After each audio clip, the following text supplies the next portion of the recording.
आवाज आ रही है? Yes sir.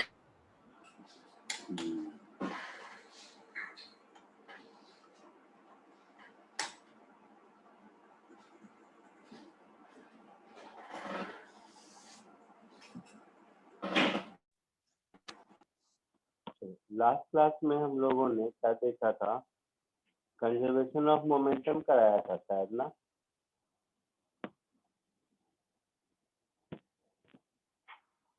Centre of mass with कर्विटी कराया था, उसके बाद मोमेंटम कंजर्वेशन कराया था। सर इसमें एक क्वेश्चन में मेरे को डाउट था सर।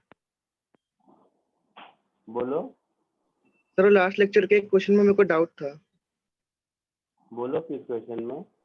सर वो गन था, उसमें बैरल था 60 डिग्री पे, तो वो वाला क्वेश्चन में। अच्छा अभी तुम्हारे सामने निकालते हैं। ये वाला पे। हाँ सर। बोलो क्या डाउट है? सर हम लोग ने जब मतलब अपने जो रेड में मार्क किया ना, वो वाले पार्ट में मेरे को डाउट था। क्या डाउट है? क्या डाउट है बताओ। सर हम लोग ने जो वीबीजी का जो मैंने कंपोनेंट्स में डिवाइड किया, V R cos 60 plus V R sine 60, तो सर उसमें हम लोग ने थीटा 60 कैसे अज्यूम कर लिया? क्वेश्चन में लिखा हुआ है ना। लेकिन सर मतलब अगर हम लोग देखें तो वीबीजी आपने जो लेफ्ट हैंड साइड में जो लिखा है, मतलब v1/2 plus v2 i cap plus √3/2 v1 j cap. ये जो इंक्लाइंड है 60 डिग्री है, ये किसका इंक्लिनेशन दिया है? बैरल का। बैरल का दिया। हाँ ठीक। तो बैरल से जो गोली निकलेगी वो तो इसी डायरेक्शन में जाएगी ना। हाँ सर। है ना। बुलेट जो निकलेगा वो बुलेट की वेलोसिटी कुछ भी होगी इसी डायरेक्शन में। हाँ सर। तो वेलोसिटी ऑफ बुलेट को हमने v1 मान लिया,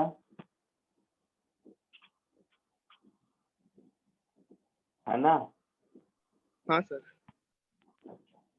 तो वेलोसिटी ऑफ बुलेट को का ग्राउंड में के रेस्पेक्ट में हम लोग ऐसा लिखेंगे, हाँ और सर। गन पीछे जाएगा तो गन को ऐसा लिखेंगे, इसमें कोई दिक्कत नहीं। नहीं sir. But velocity of bullet relative to gun, इस एक्सप्रेशन में भी दिक्कत नहीं है। सर हमने जो कंपेयर किया ना, मेरे को उसमें दिक्कत हुआ। मतलब वो जो दो अपने जो कंपेयर कर horizontal में। यहाँ तक सही है। हाँ सर। इक्वेशन 1 तक कोई डाउट है? No sir. तो इक्वेशन 1 यहाँ। अब कह रहा है ये तो velocity of bullet relative to gun, ये हमने लिखा। क्वेश्चन में लिखा हुआ है कि जो velocity of bullet relative to gun है वो है vr, ऐसा है ना। हाँ सर। तो velocity of bullet relative to gun है vr और 60 डिग्री पे है। हाँ सर, तो यहाँ पे हमने जो हॉरिजॉन्टल कंपोनेंट्स को कंपेयर किया वो तो समझा, लेकिन सर अगर वर्टिकल कंपोनेंट्स को देखेंगे तो sir VR equal to V1 compare नहीं करना है मुझे, हॉरिजॉन्टल डायरेक्शन में केवल एंगुलर मोमेंटम कंजर्व करना है, तो वर्टिकल को कंपेयर करने की जरूरत नहीं है। सर मुझे डाउट ये था कि जो VR और V1 है वो तो इक्वल हो जाएगा ना, अगर हम लोग वर्टिकल कंपोनेंट को बस देखेंगे तो sir VR sin theta equal to V1 sin theta. तो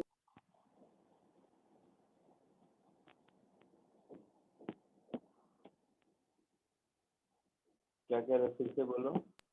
सर जैसे मैंने जो आपने जो एक्सप्रेशन लिखा है, आपने जो कंपेयर किया हॉरिजॉन्टल कंपोनेंट्स को जो कंपेयर किया, अगर हम सेम चीज अगर बस हम लोग बस ऐसे चेक करने के लिए बस देखें वर्टिकल कंपोनेंट्स को, तो VR sin 60 is equal to V1 sin 60, मतलब V1 √3/2, तो sir VR is equal to V1 आ जाएगा ऐसे तो।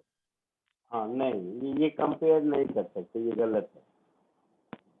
ये जो कंपेयर कर रहे हैं ना, आप इसको कंपेयर कर रहे होंगे, इसको और इसको, यही ना। हाँ सर। नहीं, ये नहीं कंपेयर कर सकते। कंपेयर इसलिए नहीं कर सकते क्योंकि देखो ऐसे समझो ऊपर के डायग्राम में गन की वेलोसिटी तो अलोंग एक्स है और बुलेट की वेलोसिटी में एक्स और वाई दोनों कंपोनेंट है ऐसा? हाँ सर। तो velocity of gun relative to ground हो या velocity of bullet relative to ground हो या रिलेटिव टू गन हो, उसका केवल एक कंपोनेंट है जो गन के मोशन की वजह से चेंज होगा।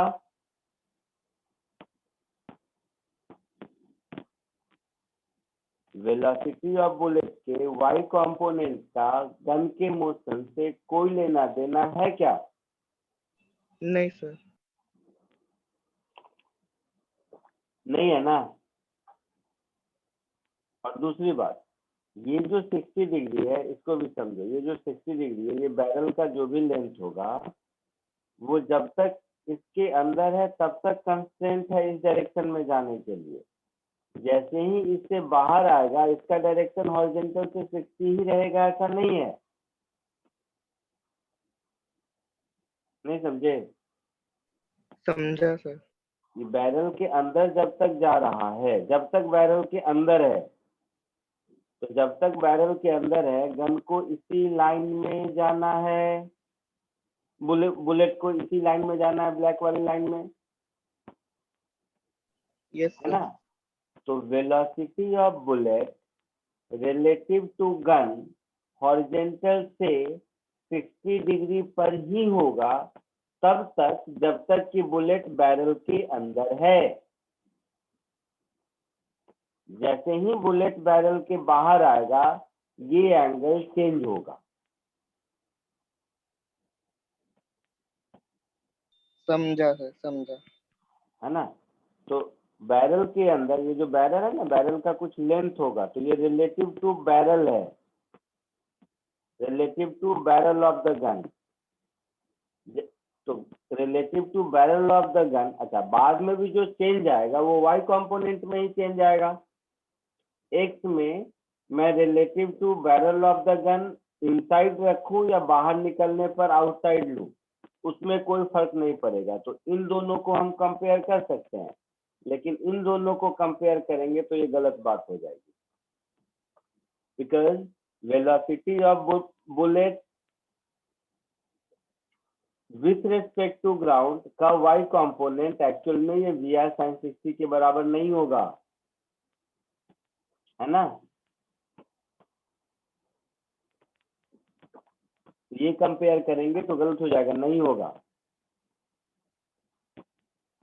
आया समझ में? हाँ सर। क्योंकि ये बैरल का हमारा स्ट्रक्चर ऐसा है, तो जब तक बुलेट हमारा बैरल के अंदर है तब तक वो इसी डायरेक्शन में जाने के लिए कंस्ट्रेंड है। तो इस विथ रिस्पेक्ट टू बैरल ये इसी लाइन में जाएगा, ये पक्का है। तो विथ रिस्पेक्ट टू बैरल इसी लाइन में जाएगा, तो मैंने लिख दिया VR cos 60 VR sin 60।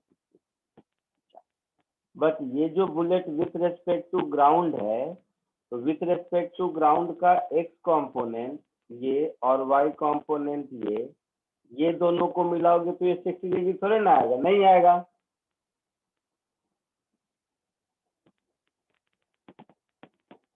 नहीं समझे? V1 हाँ का सर भाई। cos 60 कंपोनेंट कभी VR cos 60 नहीं होगा, हाँ सर, वही मेरा एग्जैक्ट कंफ्यूजन वहीं पे था कि वो नहीं वैसा। होगा कभी भी।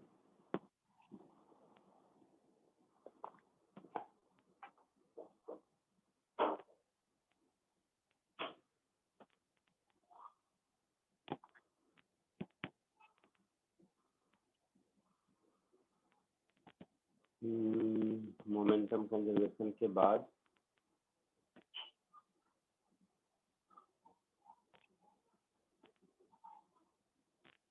क्या कराना है? अच्छा हाँ, आज इम्पल्स कराना है।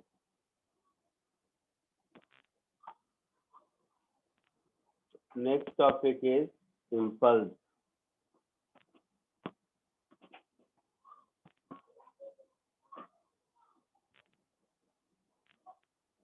इम्पल्स का नाम सुना है?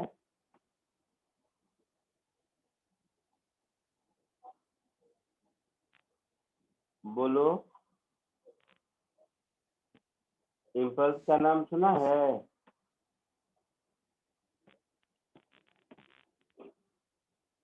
कोई तो बोल, यस सर। Yes sir. क्या होता है? सर एक सडन फोर्स। क्या? एक सडन फोर्स सर, जो एकदम अचानक से लग जाता है। तो इम्पल्स फोर्स को बोलते हैं क्या? Change in momentum.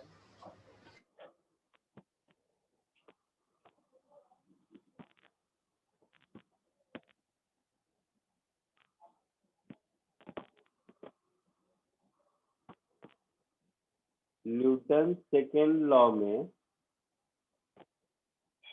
हम लोगों ने पढ़ा है force is equal to rate of change in momentum, पढ़ा है ना? तो ये जो F इंटू डी टी है, ये डी पी के बराबर होगा, यस सर। होगा ऐसा? तो force multiplied by time of application of force, ये चेंज इन मोमेंटम के बराबर होगा। तो ये जो आपका टर्म है राइट हैंड साइड में, इसी को हम लोग इम्पल्स कहते हैं।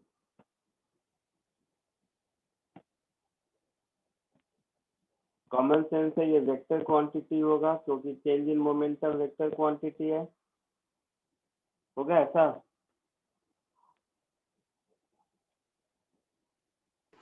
Yes sir. बोलो। Yes sir. और इसका यूनिट क्या होगा? मोमेंटम के बराबर, दैट इज केजी मीटर पर सेकेंड, ये इसका यूनिट होगा। ये तो हो गया मैथमेटिकल डेफिनेशन। एक्चुअल में इम्पल्स क्या है? तो जब भी कभी लार्ज अमाउंट ऑफ फोर्स किसी ऑब्जेक्ट पर थोड़े टाइम इंटरवल के लिए लगता है, जैसे फुटबॉल को किक करते हो, तो फुटबॉल और तुम्हारे शू के बीच कांटेक्ट थोड़े टाइम तक होता है ना? तुम्हारे पैर और फुटबॉल के बीच कांटेक्ट थोड़ी देर का है ना, जब फुटबॉल को किक करते हो। Yes sir. तो force is equal to mass into acceleration बोलेंगे, तो वो एक्सीलरेशन उसका थ्रू आउट द मोशन थोड़ी ना रहता है, बहुत थोड़े टाइम के लिए है।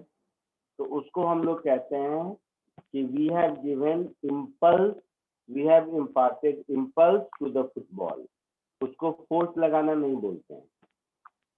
या स्कूल में अगर याद होगा तो एक रीजनिंग बेस्ड क्वेश्चन आता था कि क्रिकेट में फील्डर कैच करते वक्त हाथ को पीछे क्यों ले जाता है, याद है? Yes sir. क्या आंसर लिखते थे उसका? सर मोमेंटम या इम्पल्स ही होता था। क्या? मोमेंटम या इम्पल्स। सुनो, अच्छा जो भी तुम लिखते थे नहीं पता, मेरी बात सुनो। बॉल को कैच करना है, मतलब फाइनली बॉल का मोमेंटम 0 रखना यस है सर। ना? Yes sir. तो बॉल की इनिशियल वेलोसिटी मान लो 5 मीटर पर सेकेंड है, तुमने कैच किया तो बॉल की फाइनल वेलोसिटी 0 हो गई। तो बॉल में मोमेंटम चेंज कितना हुआ ये फिक्स है, 5 से 0, है ना? Yes sir. अब ये मोमेंटम चेंज कहाँ से ला रहे हैं? तो हम अपने हाथ से बॉल के ऊपर फोर्स लगाकर ला रहे हैं। Yes sir. तो अगर हम फोर्स तुरंत लगाते हैं फ्रैक्शन ऑफ सेकेंड में, सीधे कैच कर लिया, मतलब बॉल और हमारे हाथ के बीच का कांटेक्ट टाइम अगर कम है, तो हमें बॉल को ज्यादा फोर्स लगाने की जरूरत है, क्योंकि same change of momentum is force into time. तो मेरे पास दो ऑप्शन है, अगर मैं कांटेक्ट टाइम बढ़ा दूं तो कम फोर्स लगाना पड़ेगा, फोर्स बढ़ा दूं तो कम टाइम देना पड़ेगा। मतलब अगर हम एक ही जगह खड़े होकर बॉल को कैच कर लेते हैं तो हमें अपने हाथ से बॉल में रिलेटिवली ज्यादा अमाउंट ऑफ फोर्स देना पड़ेगा, यस सर। और न्यूटन थर्ड लॉ से हम जितना फोर्स बॉल पर लगाएंगे बॉल हम पर उतना ही फोर्स लगाएगा, yes sir. Newton third law. Yes, तो sir. हमें चोट ज्यादा लगेगी। तो कैच करते वक्त अगर हम कैच करने के साथ साथ हाथ को पीछे खींचते हुए लेते जाते हैं तो बॉल की फाइनल वेलोसिटी 0 आने तक हमारे हाथ और बॉल के बीच का कांटेक्ट टाइम बढ़ गया। Yes Yes, sir. तो टाइम ऑफ कांटेक्ट बढ़ गया, मतलब मैं रिलेटिवली कम फोर्स बॉल पर लगा रहा हूं, तो बॉल भी हमारे हाथ पर रिलेटिवली कम फोर्स लगा रहा है, तो हमें चोट कम लग रही है। एग्जैक्टली समझ आया? Yes sir. फोर्स इस इंपल्स को कैलकुलेट करने का 3 तरीका हो सकता है। देखो कैसे, लिखना मत, लिखने का काम बाद में। फर्स्ट, सबसे सिंपल, अगर मुझे फोर्स और time of application of force मालूम है तब तो impulse F delta T, if force F and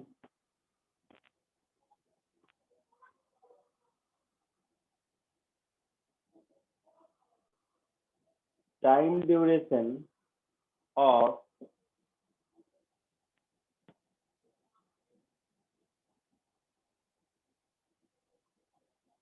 application of force delta T ये मालूम है,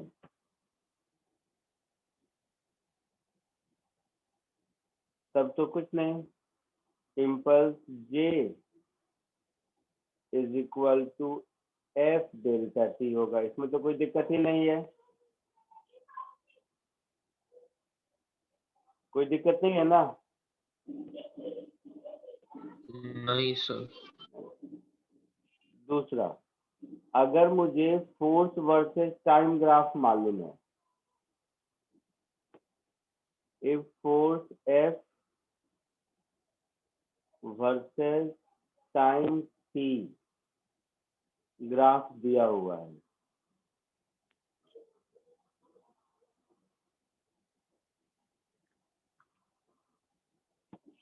तो फोर्स वर्सेस टाइम का ग्राफ अगर पता है, मान लो ये फोर्स है ये टाइम है, कुछ भी ग्राफ है, तो कभी भी फोर्स वर्सेस टाइम ग्राफ मालूम है तो कोई भी दो टाइम लिमिट के बीच अगर मुझे इम्पल्स निकालना है, मान लो ये दोनों टाइम के बीच में, तो ये जो एरिया अंदर कर्व होगा ये एरिया ही मेरा एफ इंटू डेल्टा टी के बराबर होगा, that is integral of F D T from T1 to T2 होगा ना? होगा। हाँ सर। तो इस केस में ये जो इम्पल्स है ये इस एरिया के बराबर हो जाएगा,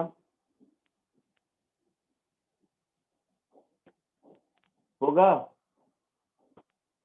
यस सर। थर्ड, कभी कभी क्या होगा कि न मुझे फोर्स मालूम है न time of application of force मालूम है, बट फोर्स जिस ऑब्जेक्ट पर लग रहा है उसका मोमेंटम चेंज मालूम है। तो इफ एफ एंड टी मतलब delta T is not known,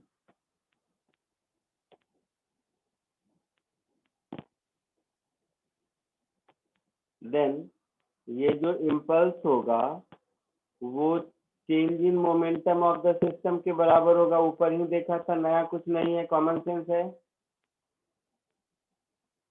है ना? बोलो। हाँ sir. Yes, sir.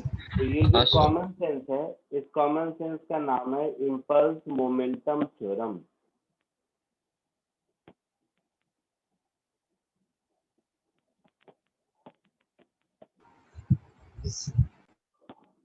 Common sense का नाम है इम्पल्स मोमेंटम थ्योरम।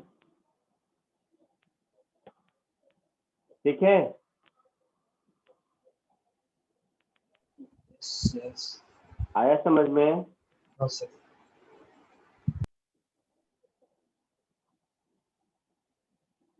इसको कॉपी कर लो, फिर आगे बढ़ते हैं।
सर केस 3 में इम्पल्स मोमेंटम है कि मूवमेंट है? क्या बोला बेटा, फिर से बोलो, कुछ तो पूछा। केस 3 में ब्रैकेट में मूवमेंट है या मोमेंट है? Impulse momentum theorem. MOM ना, MOMENT ना? हाँ, MOMENTUM, हाँ हाँ, momentum. Okay okay sir, okay sir.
हो गया सबका? यस सर, हो गया। आगे बढ़ो। सर एक मिनट।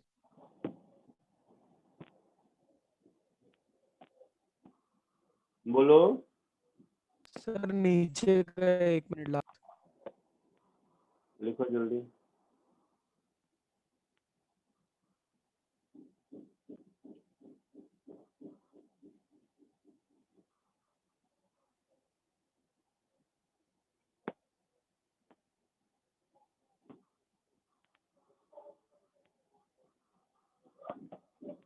सर हो गया।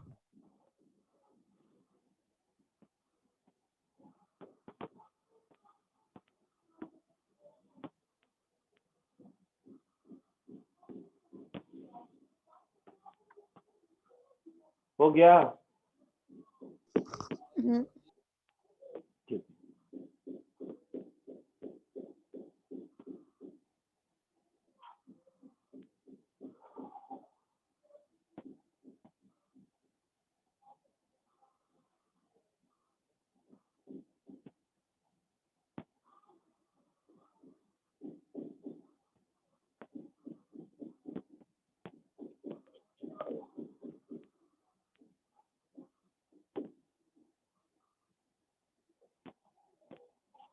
एक सिंपल सा क्वेश्चन करो,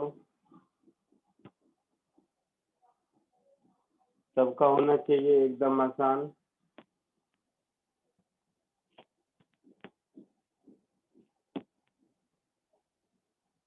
दिख रहा है क्वेश्चन? Yes, sir. जल्दी से कीजिए, एकदम सिंपल।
बोलो, आया आंसर?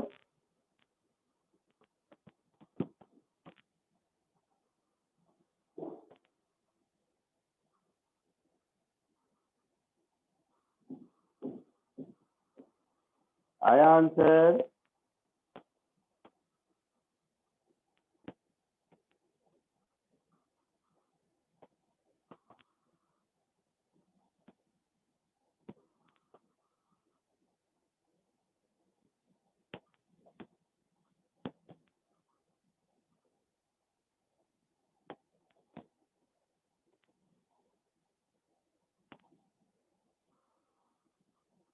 बोलो तो सही।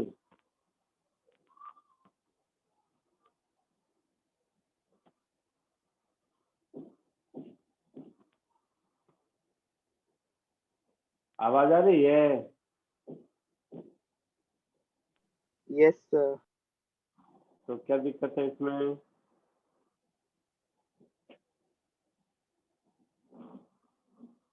देख इधर, 50 ग्राम का बुलेट है जो पहले रेस्ट पर था और उसकी स्पीड हो जाती है 1 किलोमीटर पर सेकेंड। मतलब एक बुलेट का चेंज इन मोमेंटम कितना हुआ?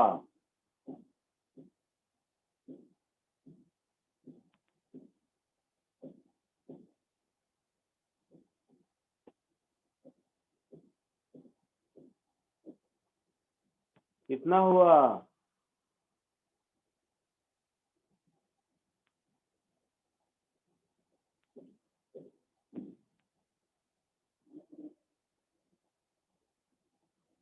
वन बाई 72 सर, मीटर पर सेकंड में करेंगे ना? कितना हुआ? Sorry sir.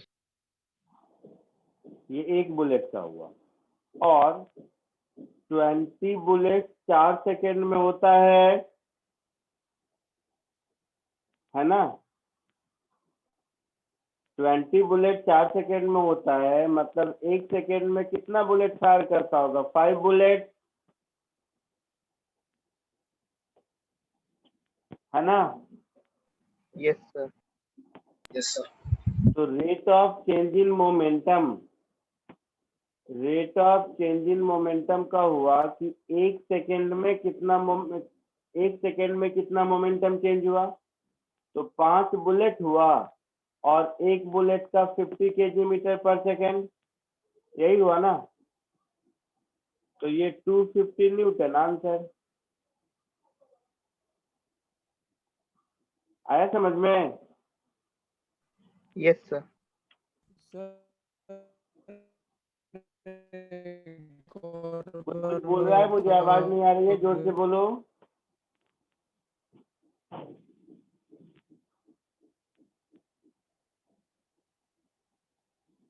किसी ने कुछ बोला क्या?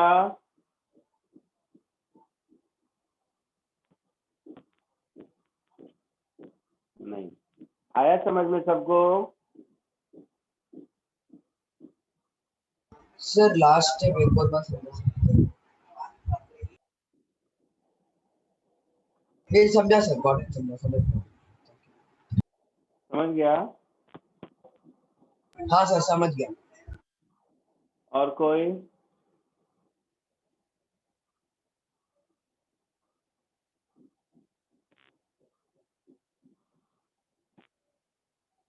एक दूसरा क्वेश्चन देखो, इसको कोशिश करो।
सर आप करके बता दीजिए। आया कुछ आंसर किसी को? √2। ठीक है, नहीं पता, देखते हैं। ये 5 मीटर पर सेकेंड है, ये किस स्पीड से गया किसी को नहीं पता, तो मान लो v है। ये एंगल 37 क्वेश्चन में दिया हुआ है, तो इसका मोमेंटम फाइनल इस वॉल से टकराने के बाद मैं लिखूंगा m into V cos 37 that is 4/5 I cap plus sin 37 that is 3/5 j cap, ऐसा लिखूंगा। Yes sir. और पहले ये 53 था तो ये 53 लेंगे। तो जो पहले मोमेंटम था इनिशियल टकराने से पहले, इसको मैं लिखूंगा mu cos 53 that is 3/5 I cap, और ये नीचे किए माइनस 4/5 j कैप, ऐसा लिखूंगा। बोलो। Yes sir. तो जो चेंज इन मोमेंटम होगा, वो चेंज इन मोमेंटम क्या हो जाएगा? Final momentum minus initial momentum. ठीक है, यस सर। तो इसको मैं लिखूंगा 4mv/5 माइनस 3mu/5, ये I कैप में, प्लस 3mv/5 प्लस 4mu/5, ये प्लस j कैप में, ऐसा होगा चेंज इन मोमेंटम। हाँ या ना? Yes sir. इसमें मुझे u मालूम है, v नहीं मालूम है। अब यहाँ पर आपको एक दिमाग लगाना है। दिमाग ये लगाना है, लास्ट क्लास में हम लोगों ने law of conservation of momentum देखा था। तो ये सरफेस इस बॉल के ऊपर जो फोर्स लगाएगा वो नॉर्मल डायरेक्शन में ही लगाएगा। तो ये जो चेंज इन मोमेंटम होगा वो क्या होगा? Normal force into time delta T, किधर? तो जे कैप में होगा। बोलो। Yes sir. So this will be equal to m/5 4v minus 3u I cap plus m/5 3v plus 4u j cap, ऐसा कुछ। तो या तो मैं इस बात को ऐसे भी कह सकता हूँ कि हॉरिजॉन्टल डायरेक्शन में कोई फोर्स नहीं है, इसीलिए हॉरिजॉन्टल डायरेक्शन में मोमेंटम चेंज नहीं होना चाहिए। और नहीं तो ऐसे कह सकता हूँ, लेफ्ट हैंड साइड में आई कैप नहीं केवल जे कैप है, मतलब ये वाला टर्म 0 के बराबर होना चाहिए। बोलो। Yes sir. तो ये अगर 0 होगा मतलब 4v इज 3u, u कितना है? 5 मीटर पर सेकेंड। तो v मुझे मिल गया 5 इंटू 3 15/4 मीटर पर सेकेंड, ये v मिल गया। एक्सक्यूज मी सर, आप वापस एक कर सकते हैं? इस v को यहाँ सब्स्टिट्यूट कर दीजिए। तो इस v को यहाँ सब्स्टिट्यूट कर देंगे तो यही इम्पल्स हो गया। तो impulse j is equal to, ये टर्म 0 हो गया और ये हो गया mass 1 kg that is 1/5 into 3v that is 3 into 15/4 plus 4u that is 4 into 5 J cap, देख लो कितना हो गया। तो 1/5 इंटू 45, 45/4 कितना होगा? तो 22.5 का आधा 11.25 प्लस 20 Yes, तो 31.25 upon 5 yes, sir. 6.25 Newton. 6.25 Newton second. ऐसा कुछ होगा? आया समझ में? Yes, sir. कॉपी कर लो इसको।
बडू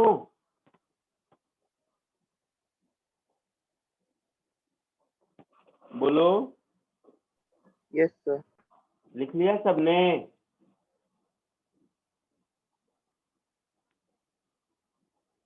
यस सर। अब देखो, फोर्स दो टाइप के होते हैं, मतलब इम्पल्स पॉइंट ऑफ व्यू से। एक को हम लोग कहते हैं इम्पल्सिव फोर्स और दूसरे को कहते हैं non impulsive force. Impulsive non impulsive force का कैटेगराइजेशन ऐसा है कि जो फोर्स कम टाइम के लिए एक्ट करता है वो सारे इम्पल्सिव फोर्स हैं। तो हर फोर्स इम्पल्सिव हो सकता है, बट कुछ फोर्स ऐसे हैं जो, जैसे ग्रेविटी का फोर्स है, तो हमारे ऊपर हमारा mg हमेशा लगता रहता है ना? तो ग्रेविटी कभी इम्पल्सिव फोर्स नहीं हो सकता। ये बात समझ रहे हो? किसी भी ऑब्जेक्ट पर उसका वेट mg हमेशा एक्ट करता रहता है ना, यस सर। तो वो इम्पल्सिव नहीं होगा। तो वैसे इम्पल्सिव फोर्स का डेफिनेशन है कि जो फोर्स किसी भी ऑब्जेक्ट पर कम टाइम के लिए एक्ट करे वो इम्पल्सिव फोर्स है। तो कोई भी फोर्स इम्पल्सिव हो सकता है, एक्सटर्नल लगने वाला कोई भी फोर्स, बट हाँ, ग्रेविटी कभी इम्पल्सिव नहीं हो सकता है क्योंकि वो हमेशा लगता है। तो इम्पल्सिव फोर्स को लेकर थोड़ी सी थ्योरी है, जरा सा मैं उसको ऐसे ही कॉपी पेस्ट करता हूँ, फिर समझाने की कोशिश करता हूँ। इसमें समझना ज़्यादा इम्पोर्टेंट है। न्यूमेरिकल पॉइंट ऑफ व्यू से सबको हम लोग प्रैक्टिस भी करेंगे, लेकिन इसको लिखने का कोई बहुत ज़्यादा मीनिंग नहीं है। देखो, ध्यान से सुनना। तो अ फोर्स और a force of relatively higher magnitude acting for relatively shorter time is called impulsive force. तो चेंज इन मोमेंटम ये सब तो बता चुका हूं मैं। जो नॉन इम्पल्सिव फोर्स होते हैं वो शॉर्ट टाइम के लिए नहीं लगते। तो जैसे एग्जांपल में देखो, जो मैंने कह रहा था कि ग्रेविटेशनल फोर्स ये कभी भी इम्पल्सिव नहीं होता, हमेशा नॉन इम्पल्सिव होता है। बाकी जितने फोर्स हैं वो इम्पल्सिव या नॉन इम्पल्सिव हो सकते हैं, जैसे नॉर्मल रिएक्शन, टेंशन, अभी दिखाऊंगा एक टेंशन का एग्जांपल, फ्रिक्शन, अभी दिखाऊंगा एक फ्रिक्शन का एग्जांपल। ये सब केस डिपेंडेंट है, मतलब ये इम्पल्सिव नेचर का भी हो सकता है और नॉन इम्पल्सिव नेचर का भी हो सकता है। जैसे इसके जस्ट ऊपर जो हमने एग्जांपल दिया था, उस एग्जांपल में जो नॉर्मल रिएक्शन था वो इम्पल्सिव नेचर का था, है ना? बोलो। Yes sir. अभी जस्ट ऊपर ये जो प्रॉब्लम सॉल्व किया है, इस प्रॉब्लम में क्या है कि नॉर्मल रिएक्शन जो n लग रहा है वो जितनी देर कांटेक्ट में था उतना ही देर लगा। तो इस एग्जांपल में नॉर्मल रिएक्शन इम्पल्सिव नेचर का था। Yes sir. तो बाकी जितने फोर्सेस हैं ये केस डिपेंडेंट है, मतलब इम्पल्सिव नॉन इम्पल्सिव दोनों हो सकते हैं। लेकिन हाँ, ग्रेविटेशनल फोर्स कभी भी इम्पल्सिव नहीं होगा, वो हमेशा नॉन इम्पल्सिव होगा। तो जैसे, तो नॉर्मल का एग्जांपल देख लिए, अभी धीरे धीरे टेंशन फ्रिक्शन का प्रॉब्लम के थ्रू और हम एग्जांपल देखेंगे। दूसरा, इम्पल्सिव फोर्स को केवल दूसरा इम्पल्सिव फोर्स ही बैलेंस करता है। जैसे mg को टेंशन बैलेंस कर लिया, लेकिन इम्पल्सिव फोर्स अगर सिस्टम में कभी आया तो वो कभी भी नॉन इम्पल्सिव फोर्स से बैलेंस नहीं होगा। इस पॉइंट का क्या मीनिंग है ये भी हम लोग अभी थोड़ी देर के बाद एक क्वेश्चन करेंगे, तो उस क्वेश्चन के थ्रू समझेंगे। क्लियर है? तो इसमें जो छोटे छोटे पॉइंट्स हैं इन सबको न्यूमेरिकल के थ्रू ही समझ सकते हैं। जैसे नॉर्मल इम्पल्सिव नेचर का होता है, ऊपर के न्यूमेरिकल के थ्रू समझा, ऐसे ही न्यूमेरिकल के थ्रू मैं टेंशन में दिखाता हूँ, या ये थर्ड वाला पॉइंट की इम्पल्सिव फोर्स ही दूसरे इम्पल्सिव फोर्स को बैलेंस करता है। ये सब प्रॉब्लम के थ्रू इसको समझेंगे। जल्दी से इसको कॉपी कर लीजिए जरा सा।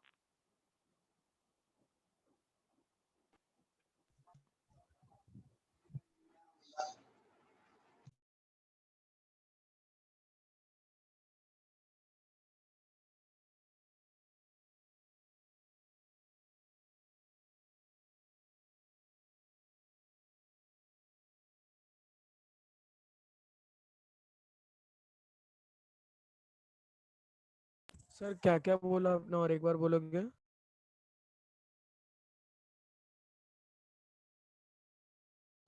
कुछ नहीं, मैंने बोला इसको कॉपी कर लो और इसके जितने पॉइंट्स दिख रहे हैं ना, ये सारे पॉइंट्स हम लोग न्यूमेरिकल के थ्रू देखेंगे।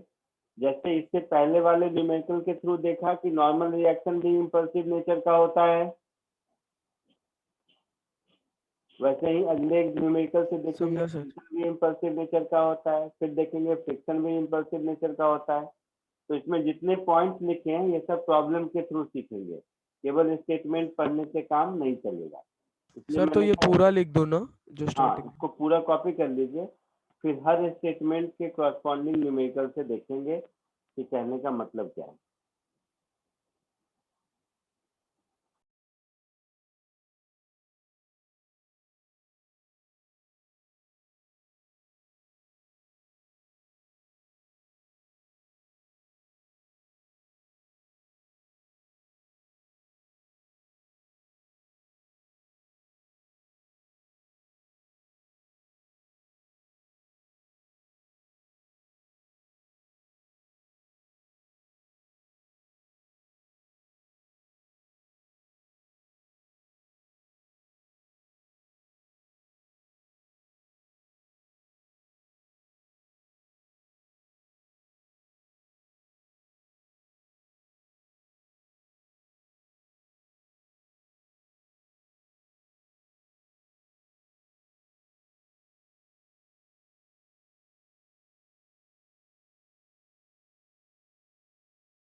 हो गया सबका?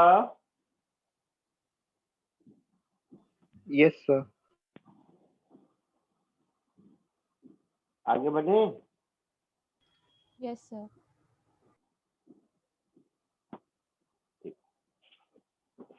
तो जैसे मैंने इम्पल्सिव नॉर्मल का एक क्वेश्चन दिया था, वैसे ही एक इम्पल्सिव टेंशन का क्वेश्चन करो। क्वेश्चन नंबर कौन सा होगा? ये 2 था, 3 होगा।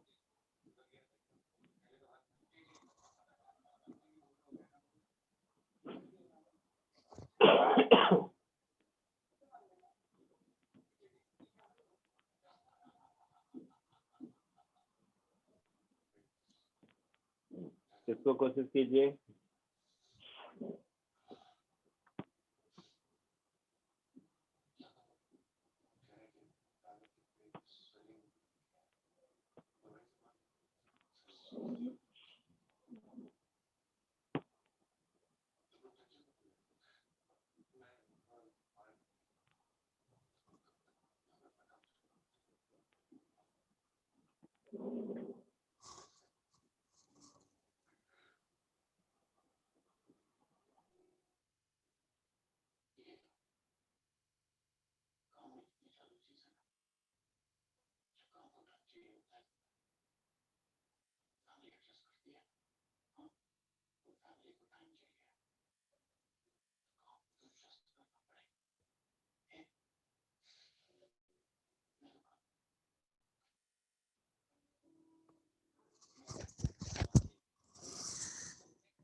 सर स्क्रीन चली गई है।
आवाज आ रही है?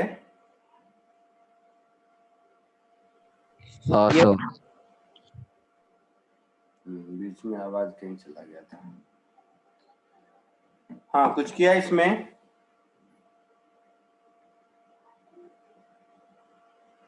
सर आंसर आ रहा है V/2। अच्छा, देखते हैं आंसर तो बाद में। पहले ये समझ में आया कि ऊपर से ये जो ब्लॉक आया है स्मॉल m वाला, वो इसमें आके चिपक गया, ऐसा क्वेश्चन में बोला है ना? Yes sir. तो मैं इसका नाम A लिख देता हूँ, इसका नाम B लिख देता हूँ और इसका नाम C लिख देता हूँ। फ्री बॉडी डायग्राम ध्यान से सीखो। ये फ्री बॉडी डायग्राम मैं A का बना रहा हूँ और केवल इंपल्सिव फोर्स का। तो A B पर फोर्स लगाया तो B A पर फोर्स लगाएगा, तो इस पर ऊपर की ओर इंपल्स लगेगा जो A और B एक दूसरे पर लगा रहे हैं, है ना? B का फ्री बॉडी डायग्राम देखो, B पर A उतना ही इंपल्स नीचे लगाएगा, है ना? बोलो हाँ या ना? Yes sir. और B पर स्ट्रिंग के टेंशन का इंपल्स ऊपर होगा,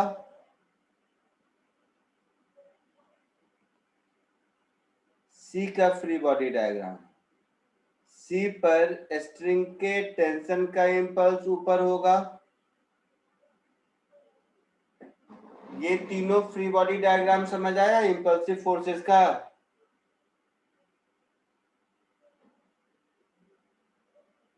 बोलो।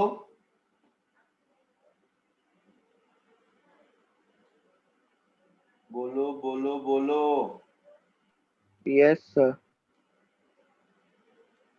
उसके बाद फाइनली सिस्टम की वेलोसिटी u हो गई, तो मैं C के लिए लिखूंगा J of tension is equal to small m into u, हाँ या ना?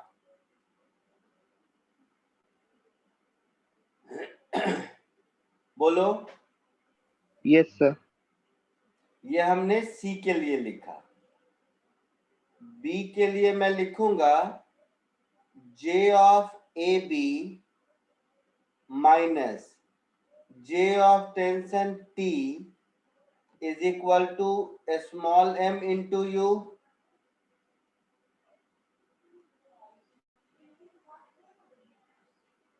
है ना?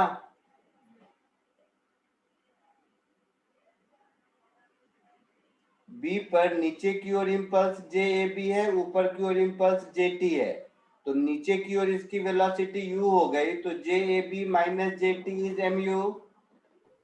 Yes, sir. श्योर? अब Yes, A sir. का देखो, A का थोड़ा ट्रिकी है। A के पास m इंटू v मोमेंटम नीचे है इनिशियली,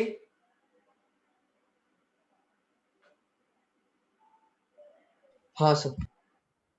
और finally m into v momentum नीचे हो गया, तो m into v minus m into you, ये नीचे की ओर इंपल्स होगा। इंपल्स इसमें ऊपर की ओर JAB है, तो मैं इसको ऐसे लिखूंगा minus of JAB is this much.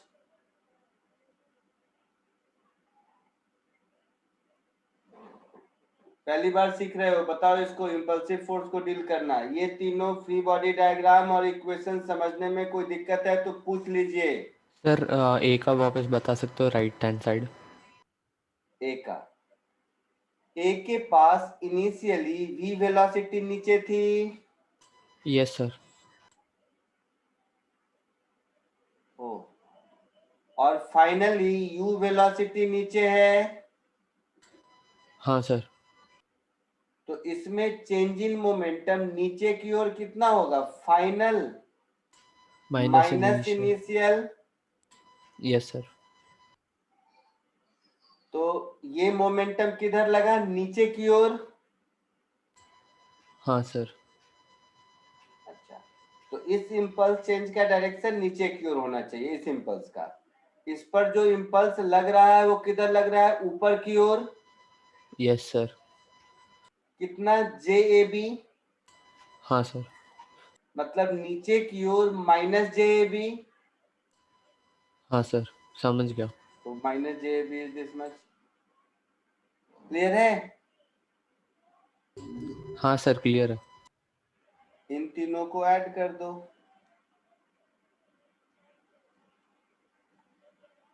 आपको क्या निकालना है, तीनों को ऐड करोगे तो 0 हो जाएगा इधर, और इधर हो जाएगा P is equals to U, sir.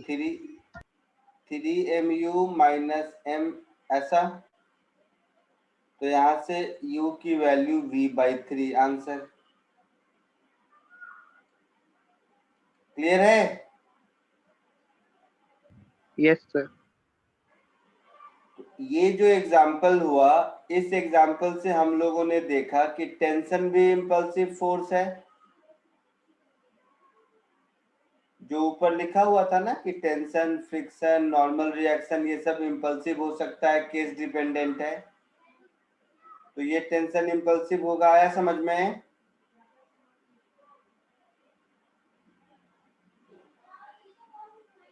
Yes, sir. बोलो। Yes, sir. ठीक है, एक और सिंपल क्वेश्चन कीजिए।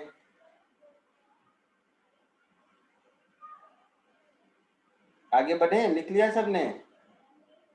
2 मिनट। इम्पल्सिव टेंशन का ही एक और क्वेश्चन कीजिए। ये क्वेश्चन पिछले क्वेश्चन से आसान है, बट इसमें 3-4 चीज पूछा है तो समझने के लिए ज्यादा अच्छा है। सॉल्व शायद 1 मिनट में कर लोगे, पिछले क्वेश्चन के जैसा। नंबर कौन सा होगा, 3, 4? Fourth. 4।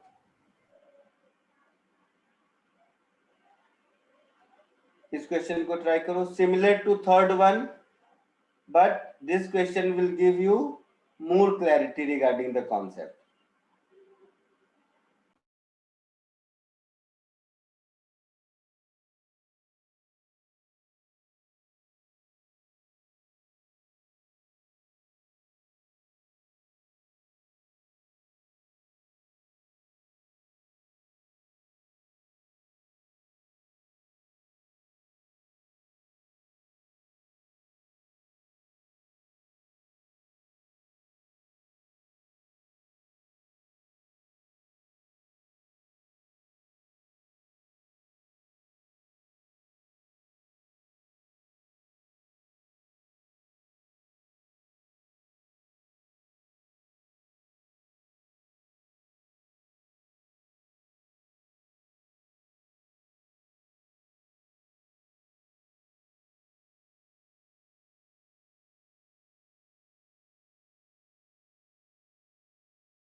आया कुछ?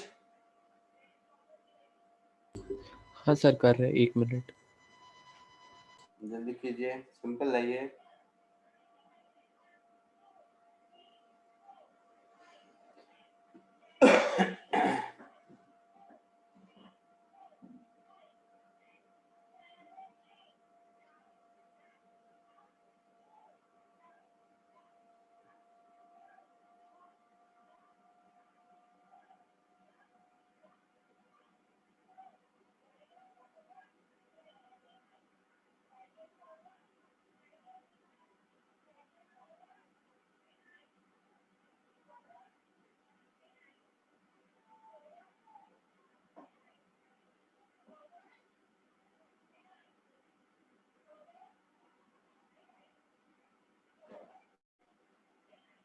हुआ? सर फर्स्ट वन हो गया, क्या आया? U/3। Very good.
सर इसमें एक डाउट था।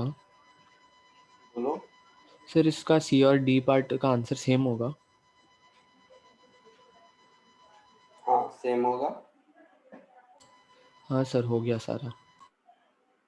हो गया, चलो फटाफट देखो।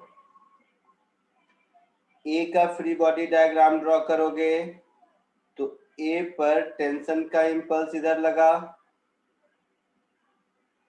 लगा? Yes sir. सी का फ्री बॉडी डायग्राम ड्रॉ करोगे और बी का फ्री बॉडी डायग्राम ड्रॉ करोगे तो सी बी पर इंपल्स इधर लगाया तो उतना ही बी सी पर इंपल्स इधर लगाएगा और बी पर स्ट्रिंग का टेंशन का इंपल्स इधर लगेगा जेटी, होगा? Yes sir. Final velocity of the system मान लो v है तो ए का इक्वेशन ऑफ मोशन लिखेंगे तो J T is equal to small M V. ये हो गया ए का इक्वेशन ऑफ मोशन। बोलो। Yes Yes, sir. बी का लिखेंगे तो J B C minus J T is equal to M into V, होगा? Yes sir. सी देखो, जे बी सी का इम्पल्स लेफ्ट लग रहा है मतलब राइट की ओर minus of J B C का इम्पल्स लगेगा और राइट की ओर चेंज इन मोमेंटम कितना हुआ तो m into final v minus initial u, ऐसा होगा? Yes sir. तो जो जो पूछा है निकाल लीजिए, तीनों को ऐड कर दीजिए तो v मिल गया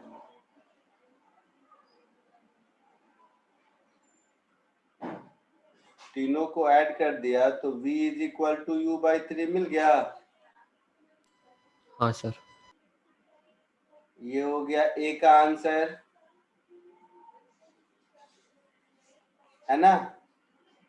यस सर। इस v को a में पुट कर दो इक्वेशन 1 में, तो j क्या हो गया m into u by 3। Yes sir. तो ये हो गया b का answer. Impulse on c due to normal force of collision, मतलब JBC पूछा है तो JT को c में पुट कर दो, तो JBC कितना हो जाएगा mv प्लस mu बाई 3, और v खुद है u बाई 3, तो ये हो गया 2mu बाई 3। ये c का आंसर हो गया। Yes sir. Newton third law से वही डी का भी आंसर होगा।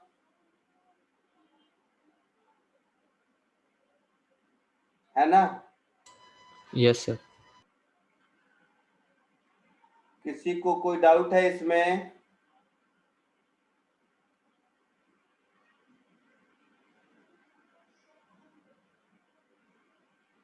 बोलो, किसी को इसमें कोई डाउट है? नहीं सर। पक्का? हाँ सर।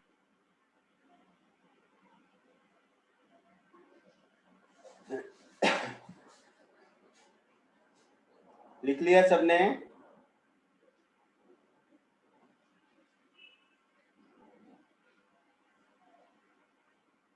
नहीं, ठीक है, कॉपी करते जाओ और जिसका हो जाए फिर निकलते जाओ। मैं रिकॉर्डिंग स्टॉप करता हूँ।